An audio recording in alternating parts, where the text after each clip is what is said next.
Si l'enfant veut pas vous écouter, c'est que vous avez merdé quelque part. Honnêtement, si vous devez crier sur un enfant et que juste après il vous écoute pas non plus, c'est que vous avez merdé quelque part. L'enfant, c'est pas un teubé, un enfant, c'est vraiment ça réfléchit quand même. Et puis si vous l'avez bien éduqué, si vous l'avez bien formé, si vous lui avez bien appris les choses, normalement un enfant, ça comprend par lui-même qu'il a fait une connerie. Si vous pensez que c'est dangereux pour lui et tout, un enfant, il est là pour explorer des choses. Et c'est pas à vous de lui mettre vos barrières en fait. Bien sûr, s'il joue avec un couteau, là il faut peut-être faire quelque chose, mais s'il vous demande de jouer dans l'eau, demande d'aller se baigner dans une rivière, même si elle est un peu sale, je pense que peut y aller en fait. Voilà.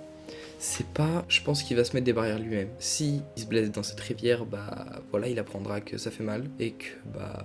Après vous êtes quand même là à côté de lui, enfin derrière lui à l'aider quand même. Vous êtes quand même en mode, fais attention, il y a des cailloux, fais attention, tu peux te faire mal, tu peux tomber, mais vous n'avez pas à être en mode tout le temps, oh non, non, arrête, va pas trop loin, tu peux te faire mal, tu peux... Enfin, voilà, il va explorer par lui-même, de toute façon, s'il a mal, voilà, c'est de sa faute.